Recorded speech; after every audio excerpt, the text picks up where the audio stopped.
Hi, everybody. Welcome to the Game Before the Money podcast.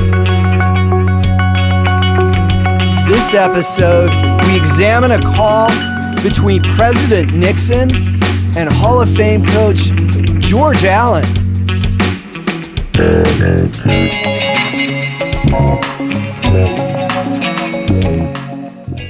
Hi, everybody. This is the Game Before the Money podcast. I'm Jackson Michael, author of The Game Before the Money, Voices of the Men Who Built the NFL. Also, writer-director of We Were the Oilers. Both are available at Amazon.com, and you can always learn more at thegamebeforethemoney.com. Found something really neat for this episode of the podcast. It's the Nixon tapes. No, it's not Watergate. It's a phone conversation between President Richard Nixon and Washington Redskins head coach George Allen following a Cowboys-Redskins game. The phone call comes from the Nixon tapes, which were released by the government and are in the public domain and are available on the Nixon Library website.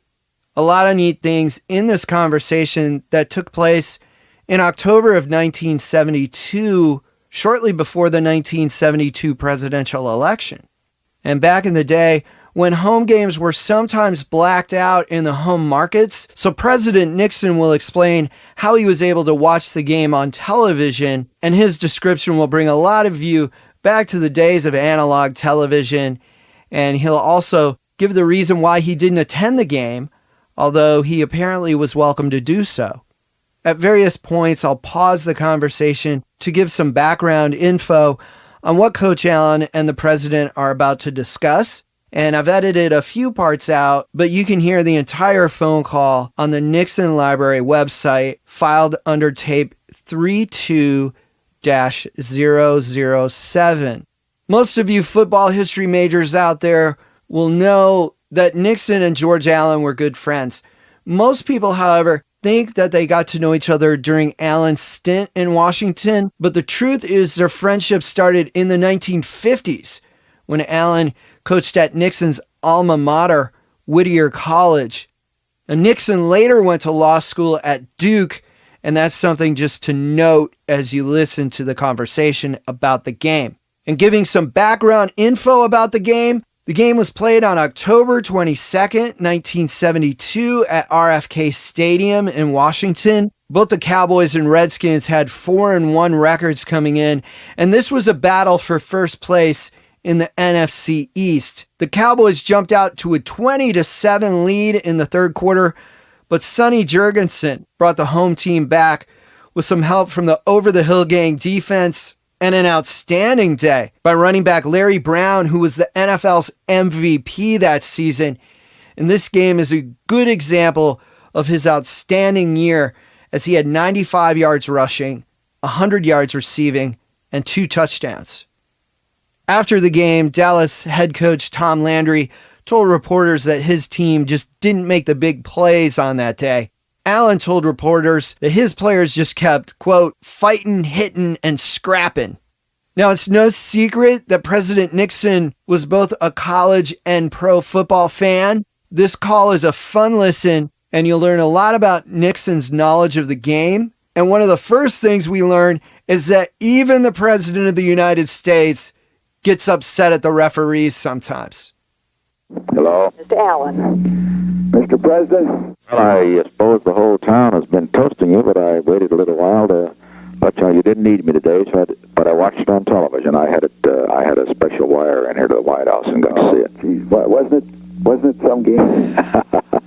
Well, you know, when you were 13 points behind, you know, and when your offense just wouldn't do a thing, and you know, I thought you were dead. What did you think? Were you discouraged then or not? I'll tell you what I was trying to do. Of course, incidentally, if I may interrupt you, yeah. The only thing that gave me a little hope when I thought of their 13 points was that they made some of them on mistakes. Yeah. I mean, mistakes and bad breaks. I mean, my God, when they called that a completed pass, that's a bad call. Did you think? Terrible call. And at halftime, we told the team that we had every break go against us in the books. Right. And we're only behind 13-7. That's right. And incidentally, they had only scored one touchdown. Yeah, and that we could still pull this out, and then of course they scored and it went 27. And Boy, but I tell you, Mr. President, our team has so much togetherness. I know that sounds right. corny, but That's we've got kind of a family, you see, and marvelous. everybody is happy for the other guy's success. And Right. the fans today were fantastic. Oh, I could tell. You know, the ground down there was trembling. Really, you could Really? feel the vibration. Yeah, And then when they started to yell, defense, defense, defense, right. and boy, the The defense finally came to life. In the next section, George Allen told the president what he told the team after falling behind early. When Dallas scored early in the first half, with those two long runs, I thought, oh my God. That's right. Didn't that discourage you a little? Well, it did, but I tell you what we kept preaching, that we got a lot of time. Just, play our game. Sometimes you try to get back too fast and you make a mistake. Just play our game. There's a lot of time. We're going to take that ball away on defense, and that type of approach, Right. In this next section, George Allen talks about the locker room after the game, and the two talk about Roy Jefferson, a Washington receiver who also was a member of the Baltimore Colts when they won Super Bowl V. Boy, the dressing room after the game was... What were they doing? Oh, Roy Jefferson's played in the Super Bowl, and he said, Coach, the Super Bowl was never like this. Yeah. And he caught one that was very important, didn't he? And he only caught one pass, didn't he? I think so. But it was important. Oh, gosh. Well, at this type of a win, Everything was important. to beat Dallas, everyone has to come through, The over-the-hill gang defense made some big plays on that day. Speedy Duncan and Pat Fisher had interceptions. So the pair are going to talk about that some. And earlier we learned that even the President of the United States gets upset about referee calls in NFL games. And now we're going to hear that even the President of the United States plays armchair quarterback. I was thinking if Morton, on one point there, had the presence of mind that Staubach would have had to run. He would have run, yeah. But thank God he didn't. No, that's right. Well, we beat the world champs, and we came from behind twice, 13 points. That's right. And on national television. Yeah, and those two marvelous interceptions. Yeah, boy. Gosh, that was something, wasn't it? It was like New Year's Eve in the dressing room after the game. Well, I bet this Brown is something else. Oh, he was exhausted, and we just have to take him out for one play. He's got a sinus condition. Yeah. And then he came back. Richard Nixon, of course, wasn't too friendly with the press, but in this section, we learned that Nixon might have made a great sports reporter. He's getting the injury reports before anybody else does. Who'd you lose? We lost, this hasn't even been announced, I don't think. We lost Malinchik. He's going to have to be operated on either tonight or tomorrow morning. Ooh. And he's a real good special team guy, Oh, I know. He's recovered fumbles and everything. Yeah, he's like one of your troubleshooters there that doesn't get a lot of publicity, but... Oh, I know. He's been fantastic in the early game. Great job. Who do you replace him with? You have to trade or what? Don't have anyone yet, and the trading deadline is Tuesday, you see. So you're getting busy, are you? Yeah, so we got to try to get someone, but when you're in first place, no one wants to trade with you. But we'll come up with someone. Those of you who listen and subscribe to the podcast already know that George Allen was the first NFL head coach to have a special teams coach. You can learn more about that in the Marv Levy episode of the Game Before the Money podcast. Marv Levy was his special teams coach during the 1972 season. Allen and Nixon both understood the importance of special teams. They'll also talk about what Cowboys owner Clint Murchison reportedly said during the game. Those special teams, they are so important. Oh, yeah, and they have such a spirit on those special teams. And this win today was great thing for the area and the town. That's right. Yeah, and here's something that Clint Murchison, we heard, made the statement that when it was 20-7, he made this statement. He said, "Well, it's a good thing that this game is blacked out in the Washington area." See, He owns the Cowboys. Sure, I know. And I know him well. So we made him eat his words, you know. I'll see you did. But, well, the thing, it was on national television, wasn't it? I got it on Channel 2 from Baltimore. Yeah. But most have been blacked out in this area. CBS, yeah. Well, you see, I got it. You see, we have a way to get Channel 2 here. Yeah. We had some special antenna or something. But anyway, we got it on a closed circuit deal. I don't know what it was. But if any of your family, Mr. President, would like to go, Mrs. Allen would love to have them in her box up there. So, well, I knew what you told me that, and I think that's probably right. Waiting after Election Day, otherwise it's going to look as if we're trying to exploit the team, and I'd rather not do that. But you just go ahead and win them. Next up, they talk about the upcoming game against the New York Giants and their quarterback Norm Snead, and then also talk about the man once traded for Norm Snead, Washington's legendary Sonny Jurgensen, as well as Larry Brown and the game-winning touchdown scored by running back Charlie Haraway. And the president asked which players earned game balls that afternoon. We got another tough one, the Giants this week. Oh, boy. They've really come back. They're on fire now. Snead is real hot, you know. Yeah. And he came from Duke, too, didn't he? Snead, I think, is from Wake Forest. Wake Forest, you're right. And of course, Snead and Jurgensen's from Duke, so they're about the same age. Yes. Of course, Jurgensen was just fantastic today. Yeah, right. The old man was really going. Yeah. But Brown, I must say, God. Haraway. And let me say that Haraway, that touchdown run, I didn't know he could move that fast. Well, he's lost a little weight, and does that help? And yes, see, he doesn't have to be that heavy. And weren't you a little surprised when he turned that corner and then wham, he was in the end zone? That was the big play of the game, I think. That put us ahead for good. You know? Yeah, it's good to have him do one because he's sort of second fiddle to Brown all the time. That's right. How did he feel after the game? Oh, he was great. He was just great. He just and we told him after the game that. This is the way to live, and this is like being reborn, you know. Who'd you give the game ball to? We gave one to Sonny, and then we gave one to Larry Brown. He deserved one. Not to the defensive. And then we gave one to Speedy Duncan, came up with a big play. And then you mean interception? Yeah, and then let's see, who got the fourth one? There was, Lenny Hoss, who was hurt all week and couldn't practice, and then played 60 minutes. We gave him one. Was he blocking as well as usual? No, he... that probably hurt your middle. I noticed you weren't running very well up the middle, but... Exactly. That blocked field goal, Mr. President, at the end, that was his man. See that last field goal we attempted? Oh, was that blocked? Yeah, it was tipped. I see. Yeah. I see. Deflected. Well, you didn't need it. What the heck? So, well, as it turned out, we didn't. Well, anyway, if you'd have gotten it, it'd still been a tie if they'd scored. What the heck? This next part is insightful for fans of George Allen and especially of Allen's over-the-hill gang defense. They'll talk about a play in which Dallas running back Calvin Hill dropped a sure touchdown, and then Coach Allen describes Washington's defense. When Hill dropped that pass in the first quarter, my God, what happened there? Somebody missed a signal or what? It's a play that we've been defense all week in practice. Yeah. And we were making the same mistake. And I remember one day we went over it 4 times, that same play. And it's Patios' coverage, you see. And way back there? Yeah. And where we're in what we call a combo defense. And the quarterback had longer to throw. Yeah. So usually he hits them right away. And he had a little longer to throw. And, of course, Hill just... is Hill that fast? He runs a 4.7.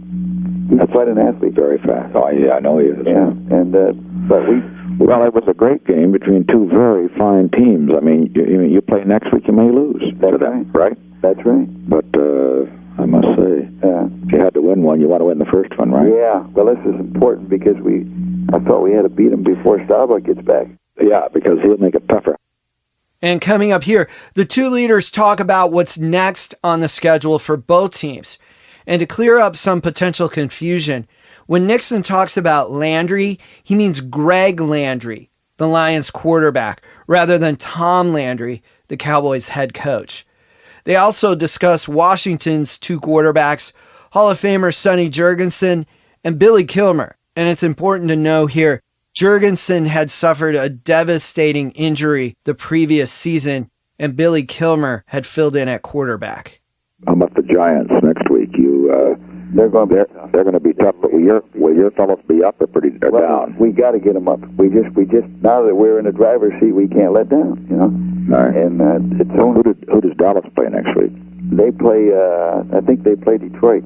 Oh, yes, that's right. Oh, Detroit may beat them.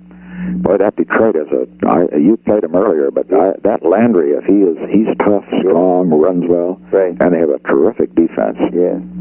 Well, that would help. Yeah. I think they're going to go through the process now of who's going to be their quarterback. See, they're going to have that problem. Yeah, because Staubach's back and so forth. Well, that'll worry him. I must say, though, that Morton was fantastic in the first half. He was.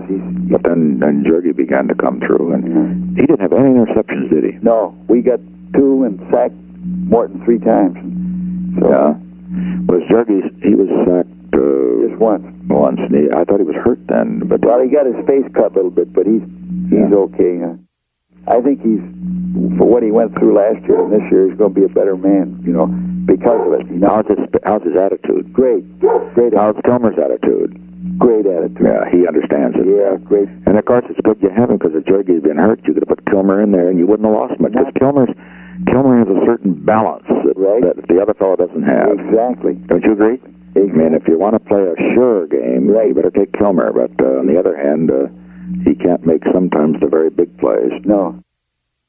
And here they wrap up the call with talk about what the team's plans might be as the trade deadline approaches. And they'll also bring up an interesting rule as to why they can't make a trade with the AFC's Baltimore Colts. George Allen also remembers when he was an assistant coach with the Bears when they won the 1963 NFL championship game. Tell me about one other last thing. Yeah. On the trading, you haven't any way to get just one more fast cornerback, have you? Boy, I'd like to. Gosh, I see some of these, a couple of these youngsters that are playing, with that Green Bay team and so forth. Yeah. You couldn't get one of those, could you? Well, I tell you, who can you give? Well, that they want. Yeah, I'd like to get. We need one more football player. See, there's no question about it. Our guys, we have to give 110% to win. See, Dallas has better personnel than we have. I had that impression. And you just put more spirit in the last time. If you want it bad enough, sooner or later you're going to get it. That type of an approach. Right. We could use one more. I'm going to be on the phone and just call everybody in the league and see what they want to do. Well, I know nothing about it except I do feel that is Pettibone going to be back or not? I hope so. He's still slow, but he's awful experienced. Oh yeah, right. He doesn't make mistakes. But if you had one fast cornerback, that would be something. Baltimore's not going anyplace this year. Why don't they trade you something? Well, we can't trade with the other league, you see. Oh, you're in the other division. Yeah. Right. They're in the American, right? Yeah, that's a crazy rule we have. We're all one league. Yeah, we can't trade with each other. So, but I'll lay you money. There's a cornerback out there someplace. You might even go, for a young one. I know they don't appeal to you, but a good, fast young guy is what you need, don't you? That's what we need, yeah. Some guy that can keep up with these fellows. Like, incidentally, I don't think the Hayes caught a pass, did he? I don't believe he did.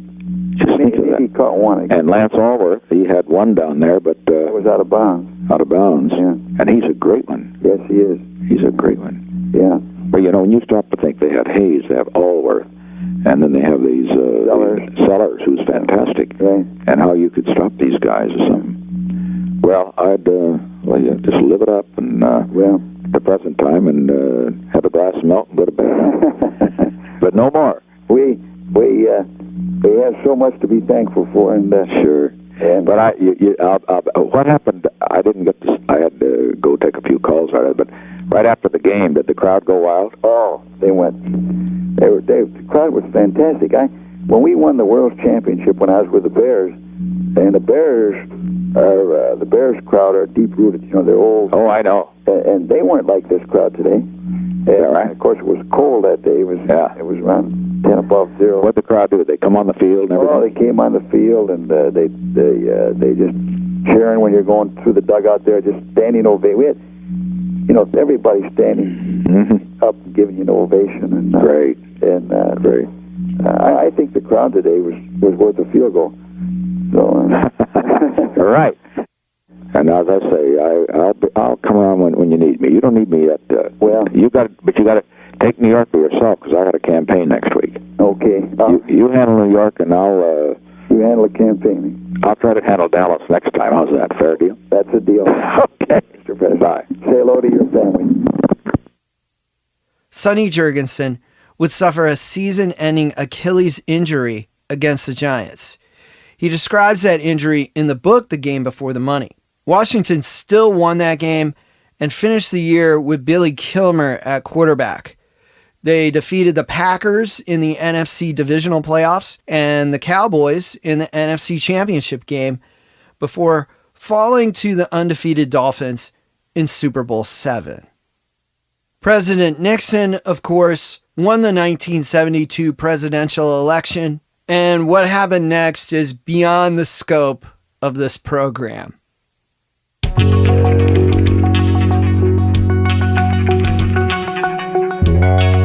Thank you for listening to this episode of the Game Before the Money podcast. Please subscribe on your favorite podcast app or listen at thegamebeforethemoney.com.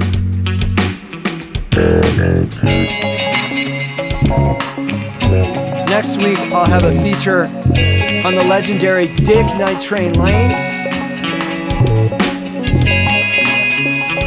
This podcast is powered by our transcription partner, Sonix, Sonix. Visit sonix.ai to learn more. And transcriptions of podcasts are available at thegamebeforethemoney.com in the podcast notes section.